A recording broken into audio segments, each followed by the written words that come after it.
Sensation, le MAG. Bonjour à tous, bienvenue sur Sensation en association avec TV78. Je reçois aujourd'hui Ninon Rueff, responsable du refuge de la SPA de Plaisir. Bonjour. Bonjour. Alors on va parler ensemble du bilan de l'année 2021 en Ile-de-France et plus particulièrement dans les Yvelines et dans votre refuge. Tout le monde connaît la Société protectrice des animaux, mais pouvez-vous nous rappeler vos missions au quotidien ? Les missions des refuges, c'est d'accueillir des animaux, alors soit en provenance de fourrière, qui ont été trouvés sur la voie publique, ou des abandons de particuliers.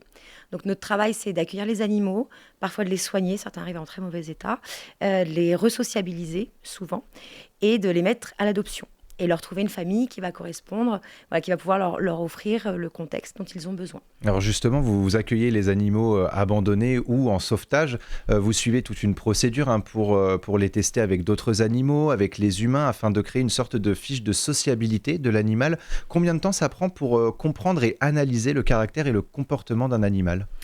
Beaucoup d'animaux arrivent traumatisés. Vraiment, ils sortent d'un milieu où ils étaient plutôt choyés et du jour au lendemain, ils vivent très très mal, en tout cas leur arrivée au refuge. Donc certains animaux, par exemple un jeune animal, un chiot par exemple, va vite se remettre de ses émotions, va trouver des copains pour jouer, va trouver d'autres interactions, mais certains ont besoin de temps. Des chats ou des chiens, quelquefois certains même refusent de s'alimenter pendant plusieurs jours. Vous avez des chiens, c'est très triste, qui vont hurler à la mort, enfin vraiment, c'est très dur. Donc le travail des agents animaliers, c'est de les remettre en confiance. Et pour certains animaux, pour certains chats par exemple, ça peut prendre quelquefois plusieurs semaines. Vous avez des animaux qui arrivent aussi blessés, trouvés sur la voie publique, blessés. Donc, il y a un long travail qui est fait aussi pour cerner le caractère de l'animal avant de les proposer à l'adoption et, comme vous dites, de les tester, par exemple, avec les congénères ou avec les chats. Et alors, une fois proposés à l'adoption, on imagine que vous ne lâchez pas les animaux à la première personne qui la désire, qui se présente. Votre second rôle, c'est presque d'avoir tous les éléments pour savoir si un adoptant est en capacité d'accueillir cet animal.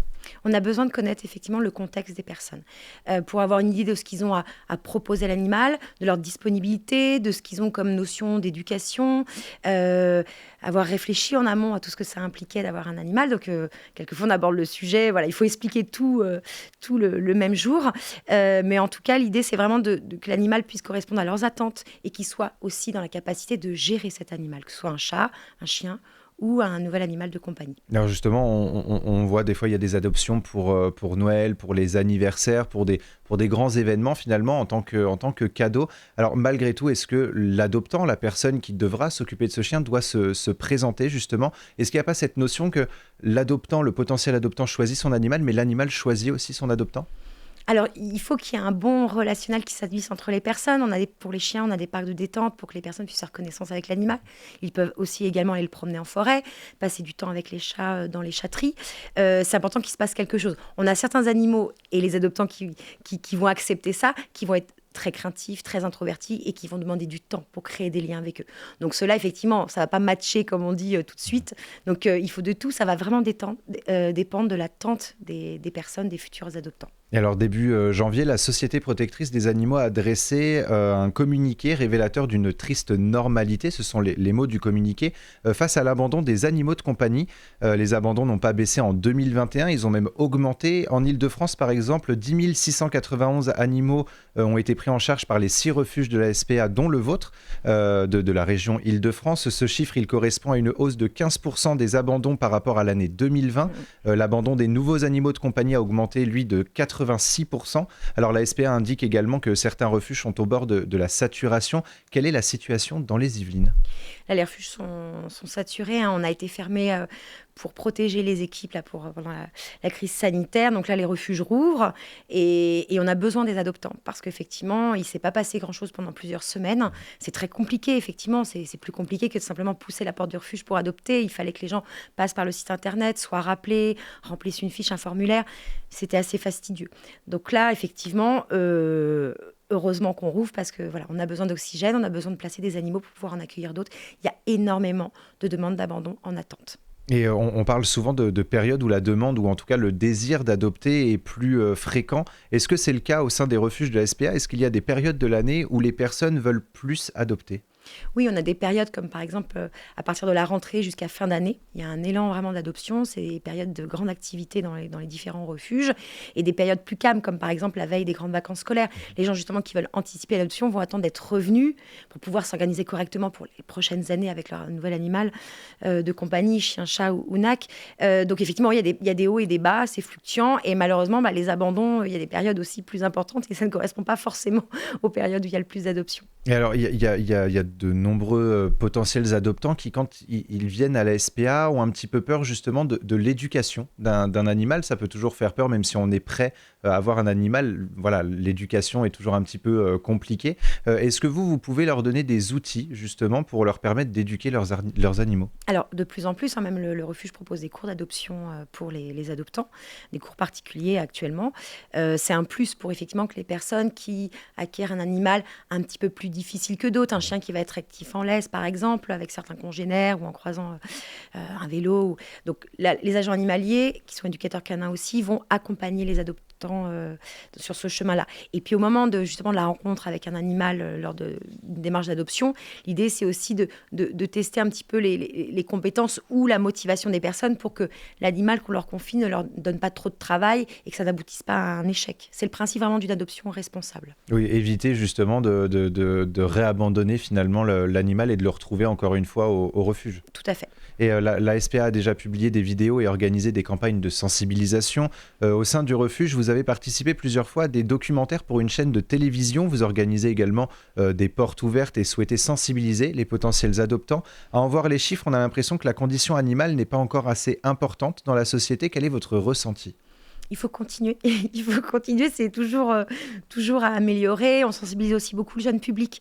On accueille des scolaires au refuge. Donc, c'est important de communiquer à tous les âges, en fait. Et effectivement, oui, la sensibilisation continue. Même les personnes qui viennent pour adopter au refuge, on est obligé parfois de leur expliquer des choses, leur expliquer que ce que ça représente d'avoir un animal et que les personnes n'ont pas forcément toutes les notions en venant spontanément pour adopter. Alors, au même titre finalement que les chiffres finalement des abandons des animaux augmentent, des chiffres relativement tristes quand même en Île-de-France, on va parler de vos missions. 131, c'est le pourcentage d'animaux en souffrance que la SPA a sauvé en 2021 par rapport à l'année 2020.